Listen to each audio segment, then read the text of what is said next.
The Grand Conclave on Station Epsilon Primus was a monument to serene, sterile perfection. Its corridors, crafted from a single, seamless pore of pearlescent alloy, hummed with the quiet efficiency of 1,000 integrated systems. Light, a soft, life-sustaining luminescence, emanated from the very walls, calibrated to the precise optical sensitivities of the 73 species currently in attendance. There was no dust, no grime, no sign of wear. The air itself was a masterpiece of engineering, a carefully balanced cocktail of 16 different gases, recycled with 99,999% purity. It was, in the words of its chief architect, Zorlax of the Glimnaren, the apotheosis of harmonious design, a testament to the intellect that has transcended the vulgarities of the physical. Zorlax himself was currently gliding through the main observation deck, his gelatinous, multi-lobed form undulating with self-satisfaction. His species communicated through a complex series of bioluminescent pulses, but like all civilized beings, he utilized a universal translator that rendered his thoughts into crisp, academic prose. Floating beside him, his massive footsteps a stark contrast to Zorlax's silent passage, was Kthar, a Vexian Praetorian. Kthar was 7 feet of chiseled, carapaced muscle, his forearms crossed over a chest that looked like it could stop a small asteroid. The Vexians believed in strength, in the purity of combat, and their translators always added a faint, booming echo to their words, as if they were perpetually addressing a legion. The atmospheric regulator readings are nominal, as always, Zorlax pulsed, his translator emitting a smooth, professorial tone. A perfect equilibrium. It is the heart of this station, a symbol of our collective genius, Kthar grunted, a sound like grinding stones. It is a machine. A complex one, I grant you. But it lacks the soul, a warrior's spirit. It has never been tested, Zorlax swirled, a condescending shimmer passing through his body. My dear Praetorian, that is the entire point. Perfection does not require testing. It simply is. Unlike the crude contraptions of, say, the newer species. The ones who still use combustible fuels and percussive tools, he made a gesture with a pseudopod that was the Glimnaren equivalent of a shutter. So primitive, the species he was referring to was, of course, humanity. They were the galactic equivalent of a strange neighbor who moved into the pristine, gated community and immediately started a barbecue. Humans were a known quantity, but a poorly understood one. Their official designation was a class, 12 sapient species, pre-singularity, from a class, 7 death world. That last part was a source of endless academic debate and, for most, considerable amusement.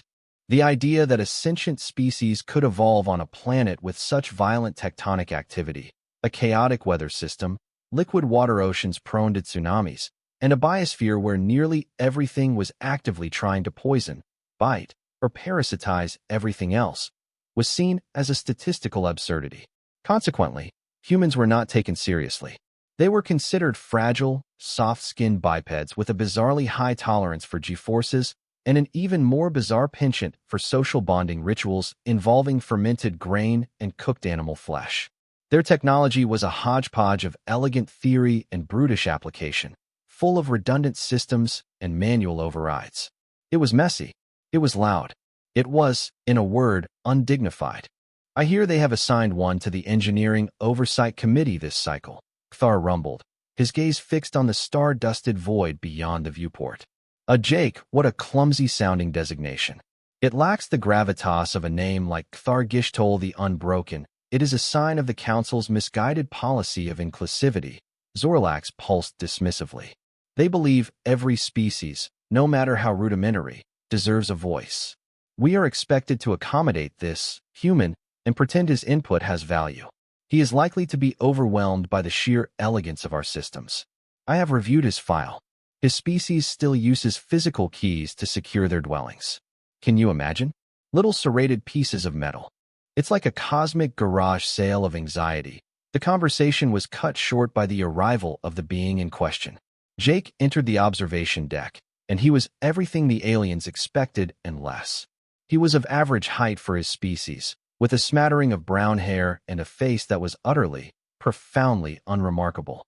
He wore the standard diplomatic jumpsuit, but it looked less like a uniform and more like something he'd put on to do some gardening. He was carrying a ceramic mug, from which a fragrant steam was rising. It was a dark, bitter-smelling beverage the humans called coffee. They drank it for stimulation, a concept most species found barbaric. Why would one need to manually stimulate their own nervous system when a proper meditation cycle or nutrient paste could achieve optimal function? "Morning," Jake said, his voice casual and completely out of place in the reverent silence of the conclave. His translator rendered the word with a flat, almost bored tone. He smiled, a bearing of blunt mammalian teeth that most species found unsettling. "Zorlax, Kthar. Hope I'm not interrupting." Zorlax pulsed a cool, formal greeting. "Specialist Jake. You are punctual. An admirable, if simple, trait." Kthar simply nodded, his 4 eyes sizing up the human. He saw no natural weapons, no claws, no fangs, no carapace. Just soft flesh and a ridiculously small amount of muscle mass. The creature's posture was relaxed, almost slumped. It was an invitation to any predator, a declaration of weakness. He was about as threatening as a damp towel. "Human," Kthar's translator boomed. "You have been assigned to observe the station's core systems. Try not to touch anything. The oils from your skin are remarkably corrosive to refined surfaces." Jake took a sip from his mug, unfazed. "Got it. Corrosive skin oils, no touching. Sounds like my last visit to my in-laws' house." He winked, a rapid closing and opening of one eye that the translator tagged as an incomprehensible gesture of familiarity. Zorlax and Kthar exchanged a look of shared suffering. This was going to be a long, tedious cycle.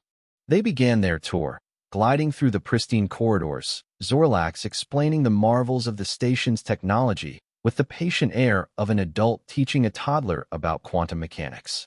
He spoke of harmonic resonance fields, of subspace energy conduits, of the self-diagnosing and self-repairing nanite swarms that maintained every circuit.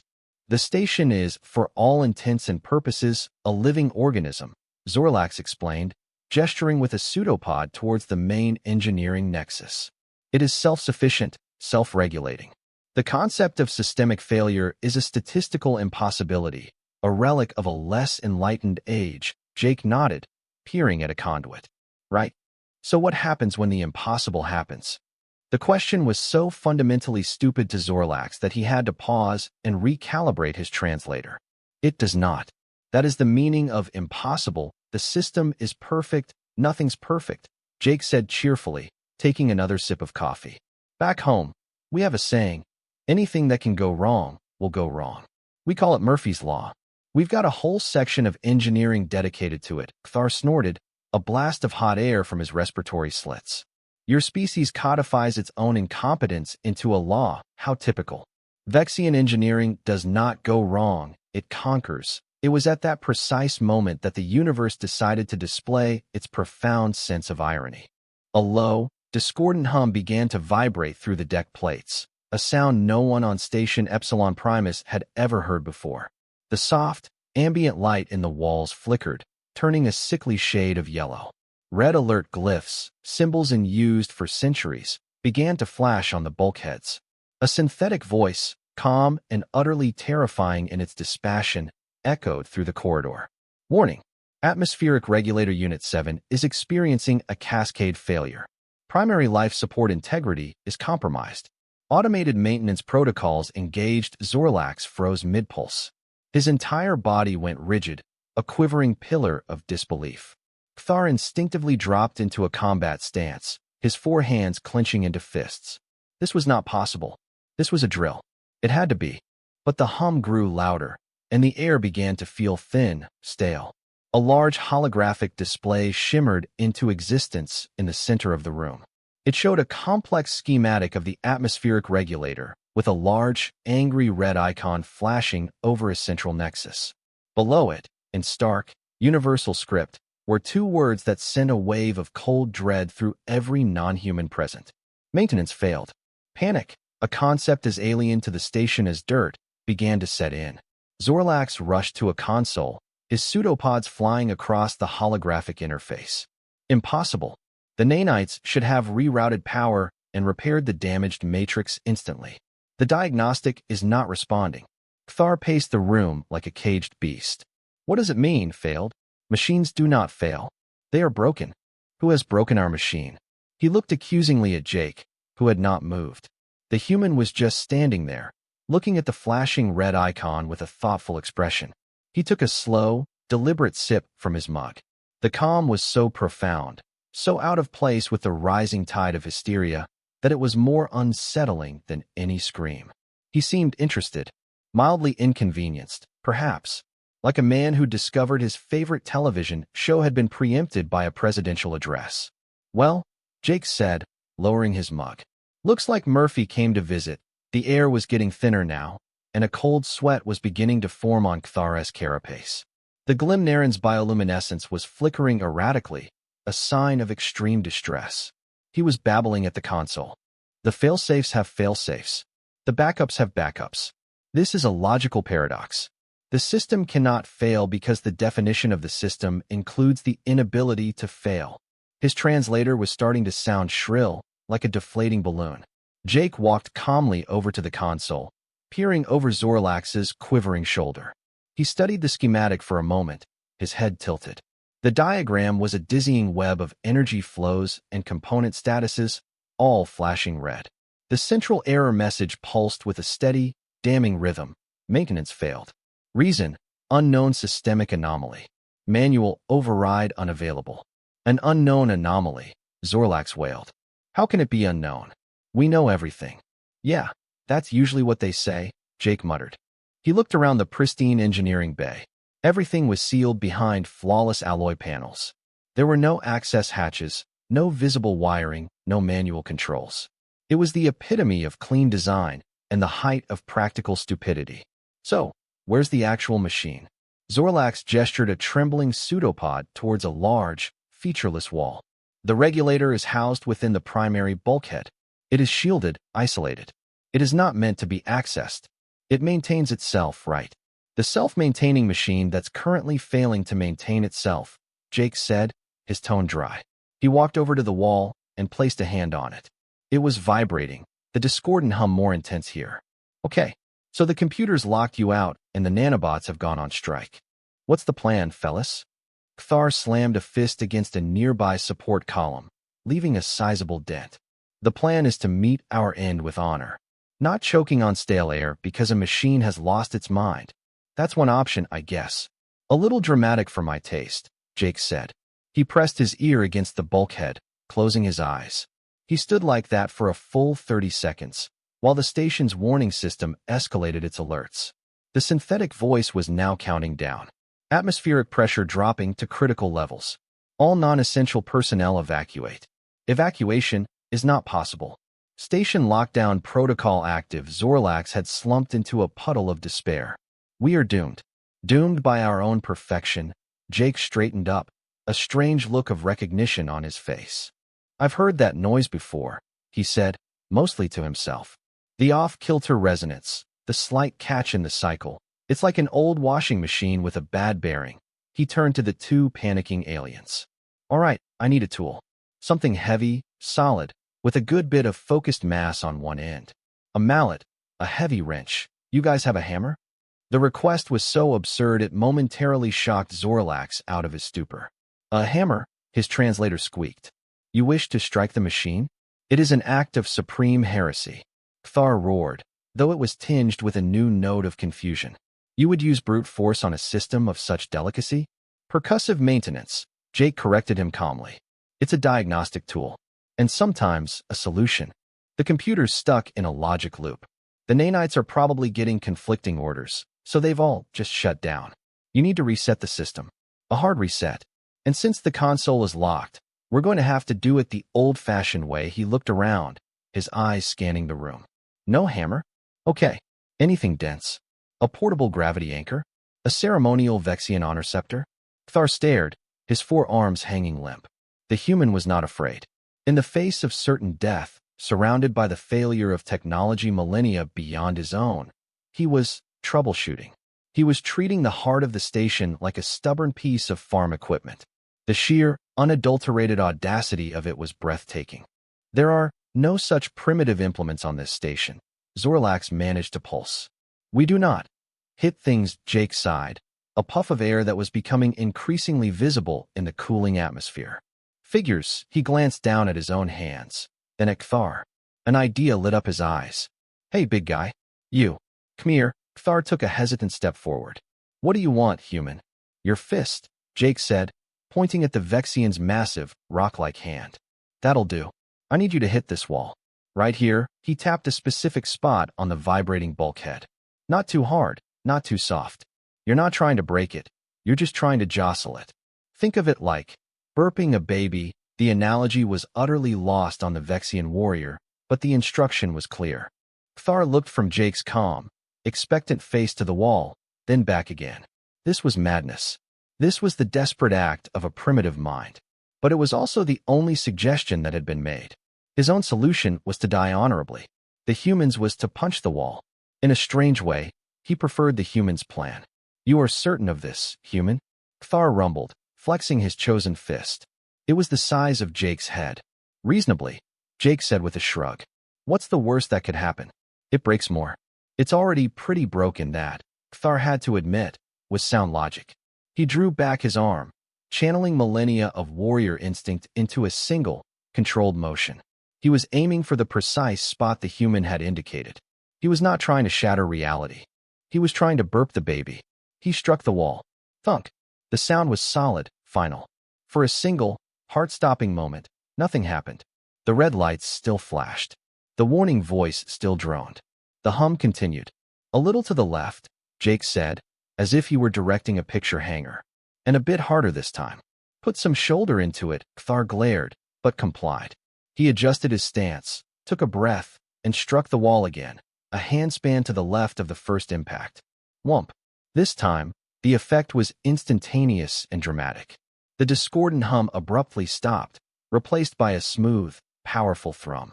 The sickly yellow light in the corridors vanished, returning to its gentle, life-sustaining white. The red alert glyphs winked out of existence. The holographic display flickered, the angry red icon turning a placid, solid green. Below it, a new message appeared in crisp, universal script. Maintenance complete. All systems nominal. The synthetic voice cut through the sudden, profound silence. Atmospheric pressure stabilizing. Life support functions at 100%. Have a harmonious day. There was a long pause. A very long pause. Zorlax, who had been a puddle of despair on the floor, slowly began to regain his form. His bioluminescence glowed a faint, pulsating blue of pure, unadulterated shock. Kthar stood frozen, his fist still resting against the bulkhead, staring at his own knuckles as if they had just performed some impossible feat of magic. Jake nodded, satisfied. He took a final, triumphant sip from his now lukewarm coffee. See? Fixed now. He turned to face the two aliens, who were staring at him with expressions that transcended mere confusion and had ventured deep into the territory of existential terror. They looked at him not as a primitive, but as some kind of trickster god, a being who operated on a level of physical understanding that was both terrifyingly crude and impossibly effective. How? Zorlax finally managed to transmit, his voice a barely audible whisper. How could you possibly know that would work? What arcane principle of physics did you just invoke? Jake chuckled, a warm, easy sound that seemed to echo menacingly in the now perfectly silent room. Oh, it's not arcane. It's just experience. He leaned against the console, crossing his arms. The posture was casual, but to the aliens, it now seemed imbued with an incredible, terrifying authority. You have to understand, Jake began, and his voice took on a professorial tone of its own, one born not of academic theory, but of hard-won, greasy-knuckled reality. Where I come from, things break. All the time. It's a fundamental constant of the universe. We don't have self-repairing nanites. We have duct tape and zip ties. Our machines aren't living organisms built with flawless precision. They're angry metal boxes full of explosions and controlled friction, and you have to convince them to do their job every single morning. He took a breath, warming to his subject. The Death World monologue had begun. You're a regulator there, he said, pointing his thumb at the now silent wall. It's a marvel of engineering. But it's delicate. It's designed to operate in a perfect environment, where every variable is controlled. On Earth, there are no controlled variables. We have gravity that's about 30% stronger than the galactic standard, which means everything has to be over-engineered just to not collapse under its own weight. We have an atmosphere full of corrosive oxygen and abrasive dust.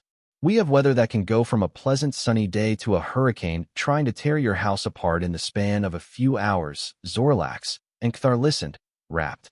This wasn't the standard briefing on human biology. This was something else. This was a glimpse into the soul of their world. Our technology has to reflect that, Jake continued. It has to be tough. It has to be resilient. And most importantly, it has to be fixable by a moderately intelligent primate with a rock. Because sometimes, that's all you've got. That machine had a physical component, probably a relay or a gear, that got stuck. A misalignment, so minuscule your internal sensors couldn't even detect it. The computer saw a problem, tried to fix it with software, failed, and then just gave up. It got stuck in a loop. There is a problem. I cannot fix the problem.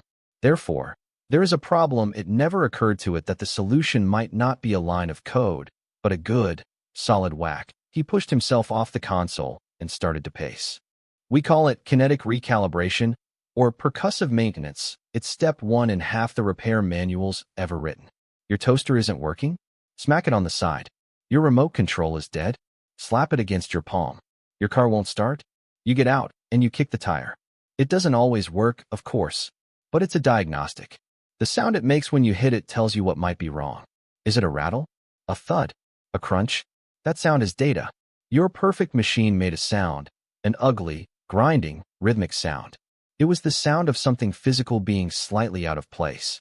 I recognized it because it's the same sound my grandfather's old pickup truck used to make right before the transmission seized up. Zorlax's form was wavering. You compare this station's life support system to a primitive ground vehicle? Absolutely, Jake said without hesitation. They're both machines. And all machines, no matter how advanced, have to obey the laws of physics. They have moving parts. And moving parts can get stuck. You guys have forgotten that. You've gotten so good at the software, you've forgotten about the hardware. You've built a glass palace and have no idea how to fix a broken window. Kthar, the mighty Vexian warrior, found his knees felt weak. He had just delivered the solution. He, a Praetorian, had been used as a tool, a hammer. And the worst part? It had worked. The human hadn't used a weapon or a complex strategy. He had used Kthar's own strength, guided by a knowledge so alien it felt like sorcery. This Murphy's Law you mentioned, Kthar rumbled, his voice lacking its usual booming confidence. You build your entire philosophy around the expectation of failure. Expectation? My friend, we revel in it, Jake said with a grin. Failure is how we learn. We build something, it breaks. We figure out why it broke, and we build a stronger one. Then that one breaks for a different reason. It's a process. We call it progress. Every piece of technology we have is a monument to 1,000 failures that came before it. We even do it for fun. We climb mountains knowing we might fall. We sail across oceans knowing we might sink. We strap ourselves to giant, controlled explosions and fire ourselves at the moon, fully aware that it's a ridiculously dangerous and stupid thing to do. We treat survival challenges as a vacation. He stopped pacing and looked directly at the two of them. His gaze was friendly, but for the first time, they saw an ancient, terrifying depth in his eyes. It was the look of a creature that had stared into the abyss and learned to laugh at it. Your species are impressive, Jake said, his tone becoming serious. Zorlax, your people have mastered theoretical science to a degree we can only dream of. Kthar, the Vexians are probably the greatest natural warriors in the galaxy. You are specialists. You evolved in stable environments that rewarded perfection in a single area. But humanity? We didn't evolve. We survived. We're not specialists. We're the ultimate generalists. We had to be. On Earth, the thing that's trying to kill you is different every day. One day it's a predator with big teeth. The next it's a microscopic virus. The day after that it's a blizzard or a drought or a volcano.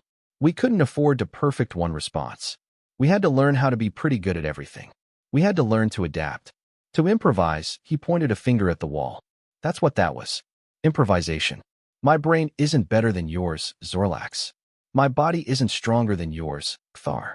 But my defining trait, my species' greatest strength, is the ability to look at a problem we've never seen before and say, I I wonder what happens if I hit it with a rock. The silence that followed his speech was absolute. The soft, harmonious hum of the fully repaired station seemed to mock the chaos that was now raging in the minds of the two aliens. Their entire worldview, their carefully constructed reality of logic, honor, and predictable perfection, had been shattered. It had been dismantled and reassembled into something new and terrifying by a soft-skinned primate in a jumpsuit. Humans were not weak. They were not primitive. They were shaped by chaos. They were forged in failure. Their flaws, their messy technology, their irrational persistence, their absurd tolerance for risk, were not flaws at all. They were weapons. They were adaptations to a universe far more brutal and unpredictable than the rest of the galaxy had ever imagined.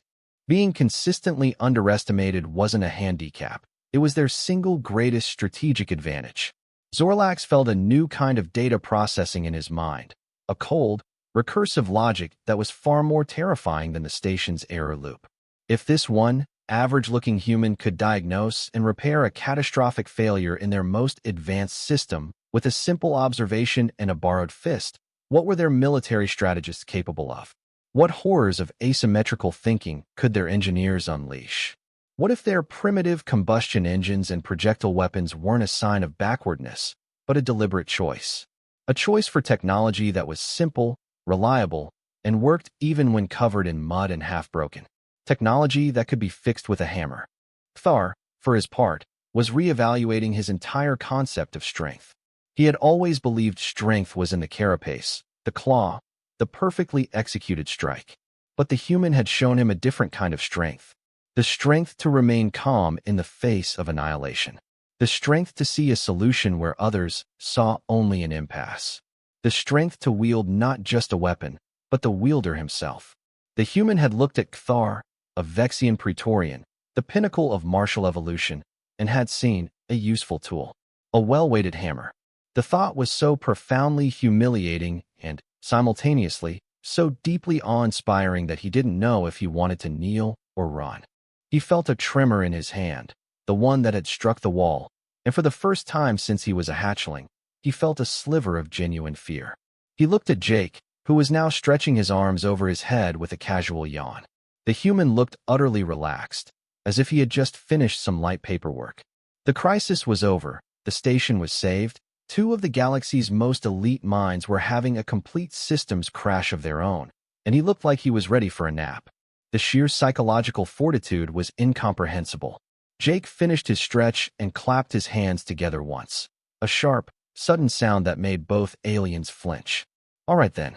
Glad that's sorted. Saving the station from total collapse really works up a thirst. He looked around the pristine, gleaming engineering bay, his eyes scanning for something. So, he said, turning his friendly, terrifying smile back on them. Anyone know where the coffee machine is? I'm guessing it's due for a good smacking too. Zorlax and Cthar just stared, their translators mercifully silent. They were picturing it. They were picturing this creature, this agent of cosmic chaos, striding through their perfect station, fixing every delicate, hyper-advanced system with his unique brand of brutal, terrifyingly effective pragmatism. And they knew, with a certainty that chilled them to their very cores, that the galaxy would never, ever be the same. Humanity wasn't just a strange neighbor with a barbecue. They were the embodiment of the universe's most fundamental, frightening truth. Sometimes the only way to deal with a complex problem is to hit it hard.